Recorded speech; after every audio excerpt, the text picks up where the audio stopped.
All right, Shalom. Shalom, giving our praises, all glory, all honors unto Yahweh, by Hashem Yahushua, by Hashem Rakakwadash. Double honors to the apostles, elder bishops of Great Millstone. Peace and blessings to the 144,000, the rest of the hopeful elect out there. This is your brother, the priest, Desire One from GMS Atlanta, back with another edifying video. And once again, I want to give all praises, glory, and honors unto Yahweh, by Hashem Yahushua, by Hashem Rakakwadash. So I'm going to start off with a scripture. And this is Habakkuk or Habakkuk, the prophet, chapter 2, verse 4. It says, "Behold, his soul which is lifted up is not upright in him, but the just shall live by his faith." Verse 5. "Yea, also, because he transgresseth by wine, he is a proud man, neither keepeth at home." So I want to stop there. And in particular, verse 4, I spoke on the soul which is lifted up is not upright. And it speaks about the proud man. Okay? These are the characteristics of the wicked. Okay? These are the characteristics of the wicked. As a matter of fact, let me do something real quick. I want to go into another translation,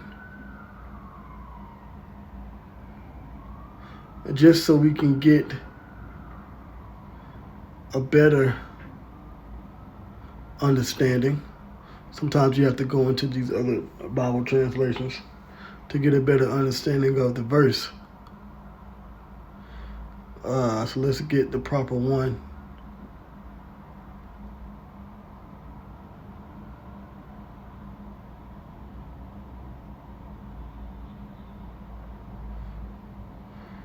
So I'm just looking through these.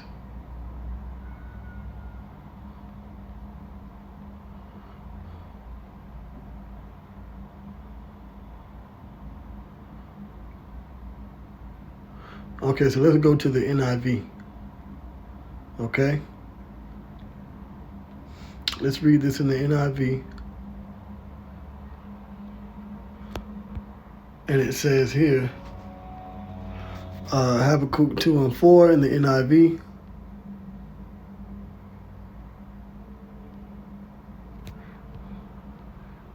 It says, see, the enemy is puffed up. His desires are not upright. So when they're speaking about the proud, they're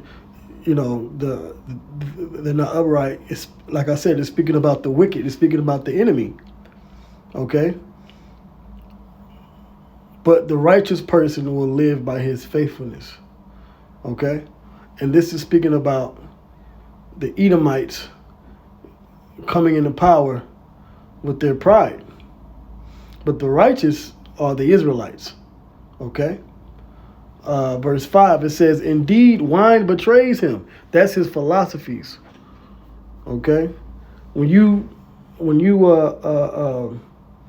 see someone drinking, wine or some liquor, right? And they take a big swig of the bottle when they've been drinking, and they get heavily intoxicated, and then they pass you the bottle, and you drink it, you also become intoxicated. So that wine that is speaking about here is a metaphor for the influence and the way of life that these puffed up and proud Edomites have over the world. It says, "Indeed, wine betrays him," because just like liquor, at the end of the night, when you come to your senses and you sober up, and then, you find out that while you were drunk, you did all kind of evil, you beat people up, you cursed people out, then you're, betrayed by your drink, because your drink makes you proud, it makes you feel strong, but at the end of the day, it's going to betray you. Well, that's what we're seeing. The lies and this evil, wicked way of life that Esau is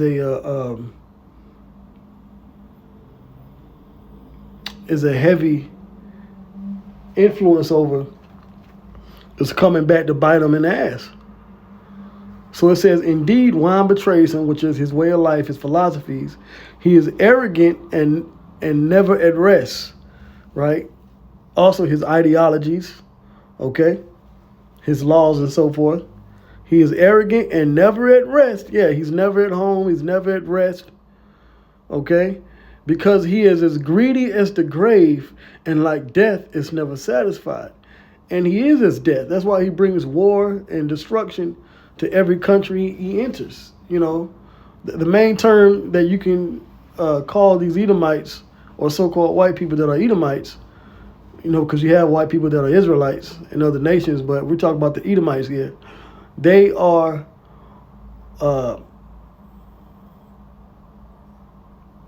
as death, and they're a good term for them are what? The colonizers. And every time they colonize and go to another land where people are already living, they destroy those people and destroy their way of life. And once again, they set up their way of life. They induce the people with their wine, their philosophies. Okay? And it says, he gathers to himself all the nations and takes captive all the peoples. Now, who did that? Who went around gathering the nations and taking into captivity all different people? Okay? Taking over their lands and, like I said, colonizing them. The people of Edom, okay? Which will be so-called white people today as a majority. The Edomites, all right? The sons of Esau. They've taken into captivity all people. And you can look at their track record in history. You know, this is why they're trying to do away with slavery. Okay? There's big talks in the news about how, and different reports and things about how the different history books and the things that they teach about slavery, you know, Trump wants to do away with that because it makes these proud devils look exactly as they are, the devil. But here's the point. It says he gathers to himself all the nations and takes captive all the people. So now what is the way? Now they're going to start putting people on slave ships and boats and you know, have them pick crops? No. The way that they're going to gather all nations to themselves and take captive all people is through their technology. All right? It is through what is known as the image of the beast. Okay? So now from here, let's go to Revelation, the 13th chapter. All right? And I'll go back to the KJV. Okay, Revelation 13.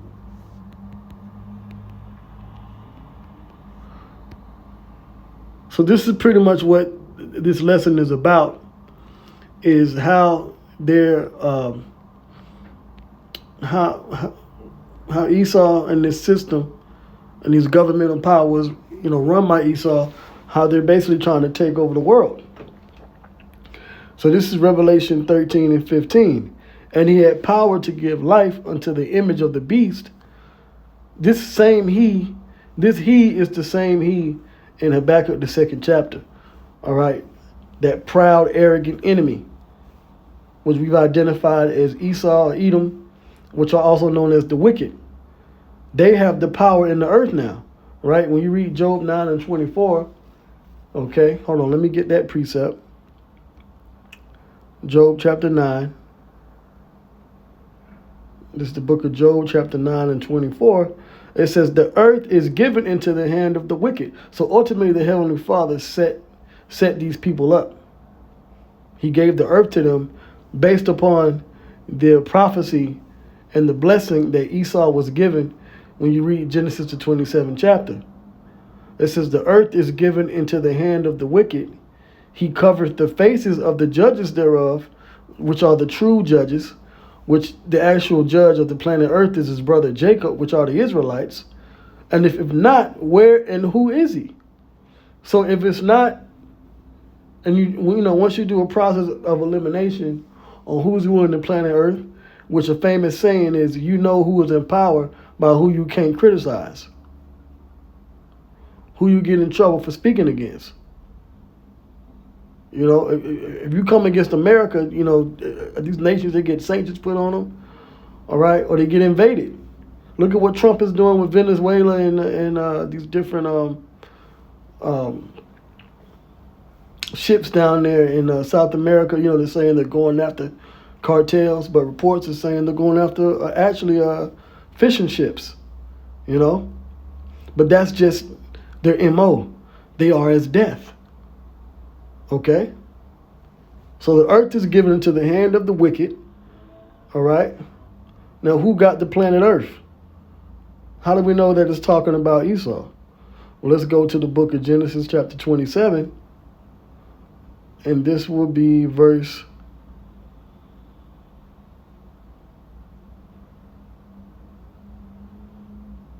34. No, I'm sorry. Let's go to verse 37. And Isaac answered and said unto Esau, behold, I have made him thy Lord, which is Jacob. All right, the true judges, but their faces and the history of Jacob, the so-called black man, in this country, Spanish Native Americans, our true history has been covered up by Esau. But we're actually the judges or the lords. A lord is a superior, a judge is superior over another. It says, I have made him thy Lord, and all his brethren have I given to him for servants. So Esau's really supposed to be a servant underneath the Israelites. And that's to come soon. It says, and with corn and wine have I sustained him. And what shall I do now unto thee, my son? And when you go back to the 25th chapter, you find out that Jacob and Esau are fraternal twins. They're brothers. But Esau sold the birthright of the firstborn, which is a heavy honor. He sold it for a meal from Jacob, from Jacob. And then Jacob got the blessing that Esau rejected. So ultimately, Esau has been rejected by the Heavenly Father because he rejected his blessing. This is verse 38. And Esau said unto his father, hast thou but one blessing, my father? Now, who is Esau's father? Like we read in verse 37. In verse 37, Isaac is the father of Esau. It says, bless me, even me also, O my father. And Esau lifted up his voice and wept. And he cried. He cried because he wanted a blessing from Isaac. He begged him. And Isaac his father answered and said unto him, behold, thy dwelling shall be the fatness of the earth. So not only was this a blessing, this was prophetic. Esau was to get control of the earth. It says, and of the dew of heaven from above, and by thy sword shalt thou live. So with violence, with destruction, colonization, captivity, slavery, war, because what? A sword is a destroying weapon. What are you going to use a sword for? Cutting a cake? Cutting a slice of pie? No, you use a sword for harming another person. And that is what we've seen with these so-called white people. This is how we know that they are the Edomites. Spiritual characteristics, which are spoken about in the Bible. And by thy sword shalt thou live, and shalt serve thy brother. And it shall come to pass, when thou shalt have the dominion, which is what? Rulership of the earth, that thou shalt break his yoke from off thy neck. And he's trying to keep that yoke off of his neck, man. Okay, so now let's go back. Now that we have an understanding of why it says what it says in Job 9:24, the earth is given into the hand of the wicked. Esau's wicked because of who he is, his blessing. He's living by the sword. He covered the faces of the judges thereof. If not, where and who is he? So we know it's talking about Esau. Okay? So now Revelation 13 and 15 is going to make even more sense. And he had power to give life unto the image of the beast. This is speaking about Esau. That same he that has not been upright in his lifestyle, like we read in Habakkuk, the 2nd chapter. It's the same Esau. It's the same Edomite. So now he has power in these last days to set up an empire, which is the revival of the Roman Empire, because that was it when he was at the top of his glory in the past. But he's now creating a new way of life based upon his technology. And he had power to give life unto the image of the beast, that the image of the beast should both speak and cause that as many as would not worship the image of the beast should be killed. So he has power to take your life if you don't comply and deal with his way of life and his system.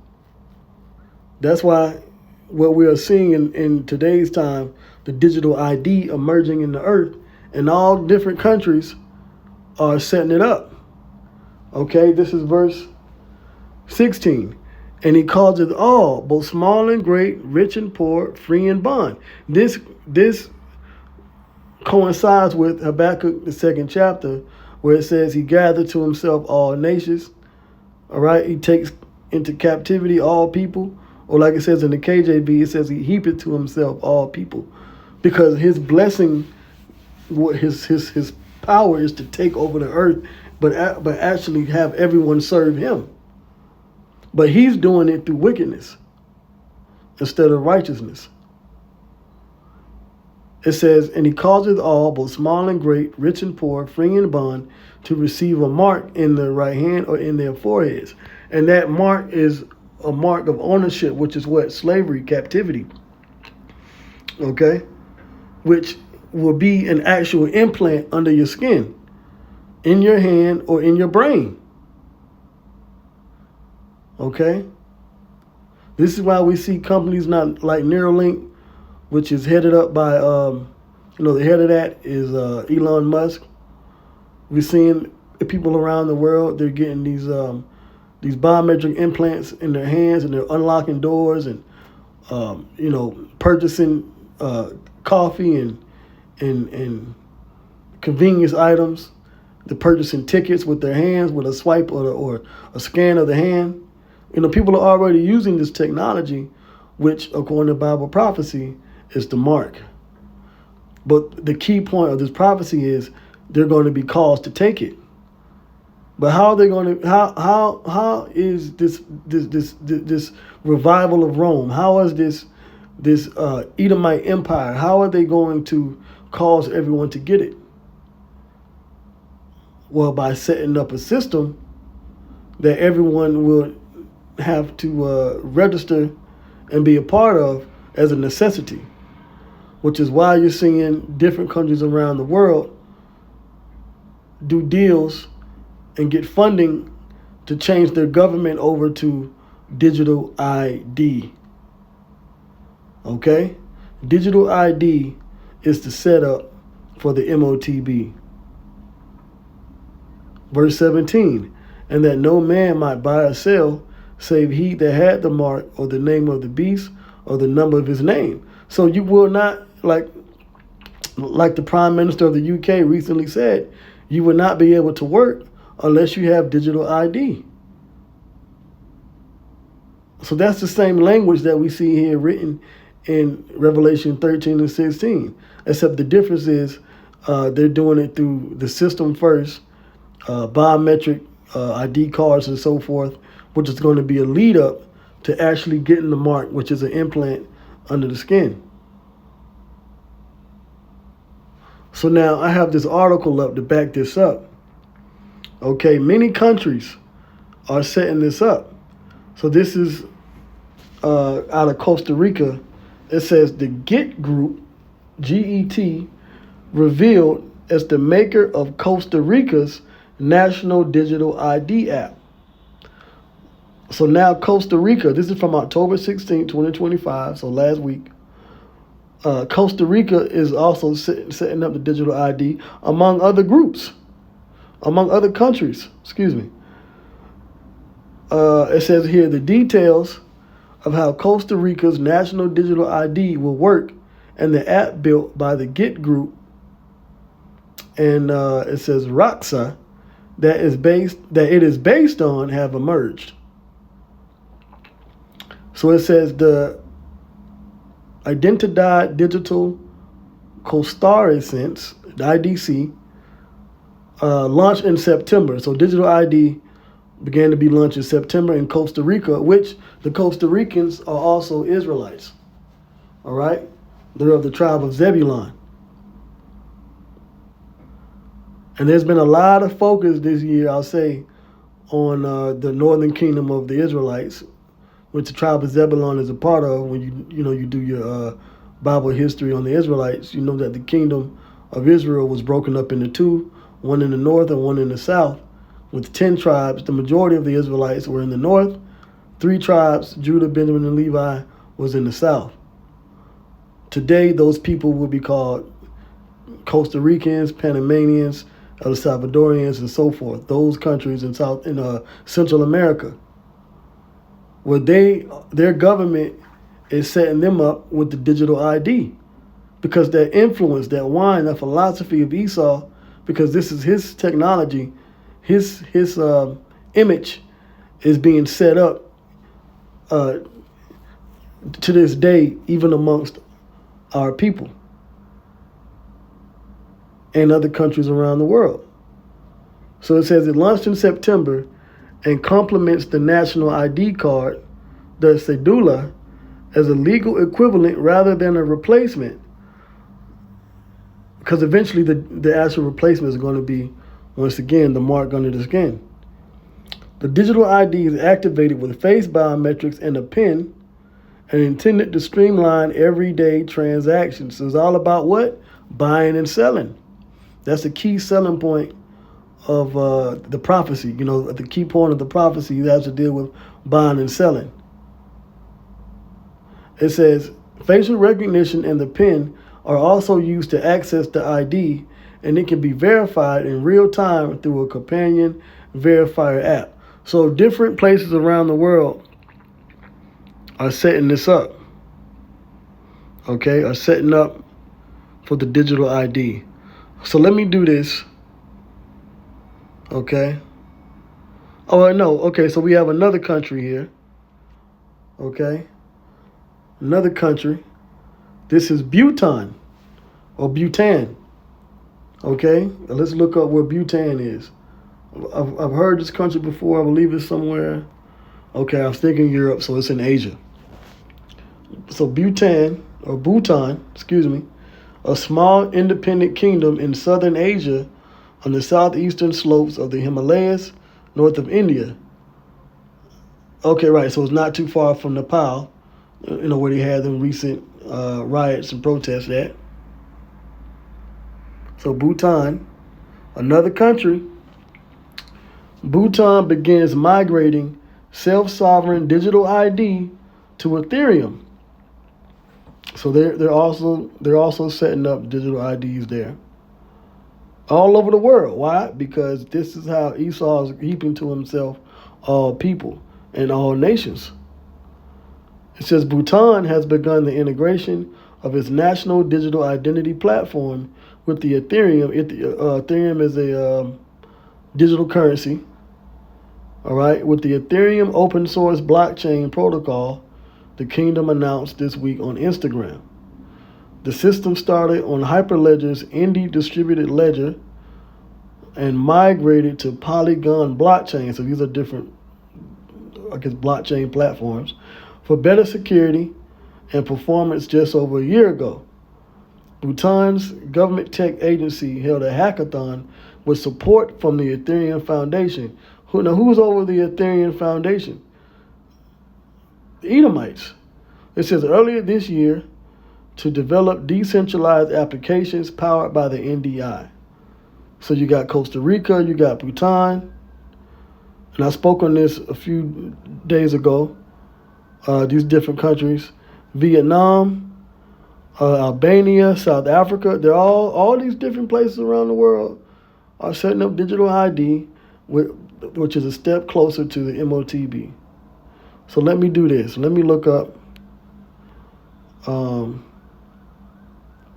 who is. I just want to see the head of Ethereum Foundation. I know I didn't spell it right. Hold on. The Ethereum Foundation. Let's see. Okay, so the head of the Ethereum Foundation is like it's out of Japan. The Ethereum Foundation, okay, does not have a single head. The current leadership structure is a collaborative one. Aya Miyaguchi is president, and Zhao Wei Wang and Thomas Stunzak serving as co-executive directors. I wouldn't be surprised if this guy, Thomas Stunzak, is a small hat. Let's see. Let's look up this guy. See, Esau got his hand in. Here we go. Thomas Stanzak is the co-executive director of the Ethereum Foundation and the founder of Nethermind, an Ethereum core development and infrastructure.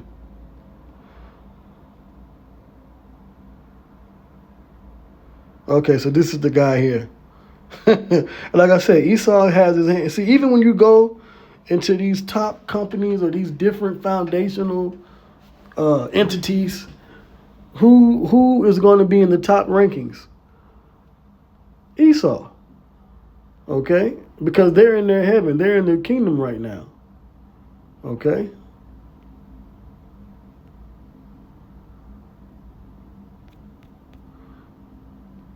Tomas Stanzak. Let me see something. Stanzak.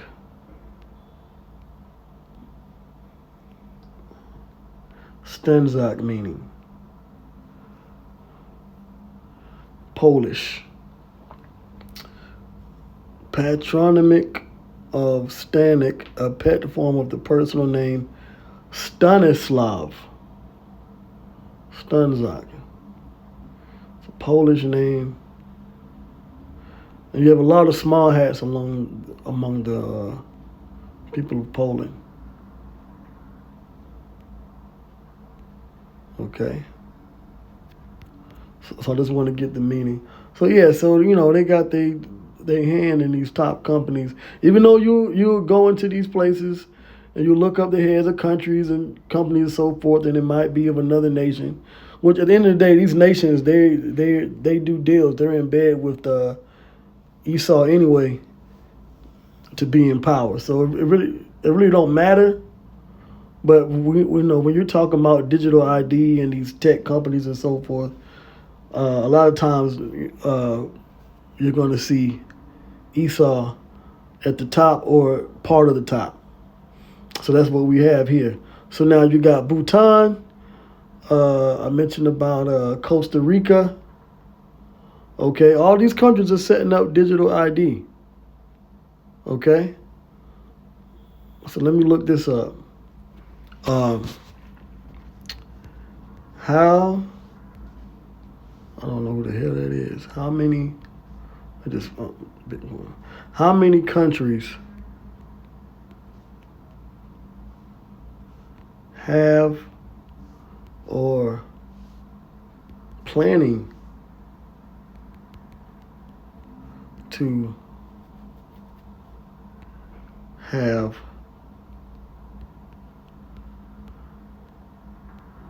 digital ID systems? So here we go. It says at least 164 countries have claimed to have some form of digital ID system, but only around 93 are in the rollout stage. So this is what we're talking about. This is what we mean by, when I say we, I mean, as Israelites, but I'll speak on behalf of GMS here. This is what we mean here when we tell you that the Motb is coming soon. Because the infrastructure for the implant to be utilized around the world by different people, nations, free and bond, small and great, it has to be set up first. So when they introduce the mark, it can operate around all different countries through digital means, so they can be analyzed and the data can be tracked back and forth around the world for buying and selling. The logistics can be set up. So it says the number of countries with a fully operational national digital ID system is much smaller, with some reports listing around 9 countries with digital ID card systems and others focusing on digital verification and authentication systems.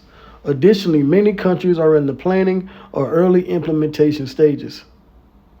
So we're getting close to the digital ID. Okay, we're getting very close. It's just a matter of time, like the Apostle R says, right? And I believe this as well. We're months away from the Motb, right? It could be within the next year, 12 months. It could be the next, year and a half, 18 months. But we're close. We're seeing. Now look at this. It says in development. Many more countries are in the planning or early implementation phases, including all EU member states, which are working towards a digital identity wallet by 2026. And all these other countries, you see listed up here above: Australia, Belgium, Denmark, India, Nigeria, which is in West Africa, Israelites, Singapore, Sweden. They all are rolling out digital ID as well. Some by 2026, they're fast tracking it. Some say 2029, some say 2030. But this is a major part of prophecy coming to pass. Okay? So,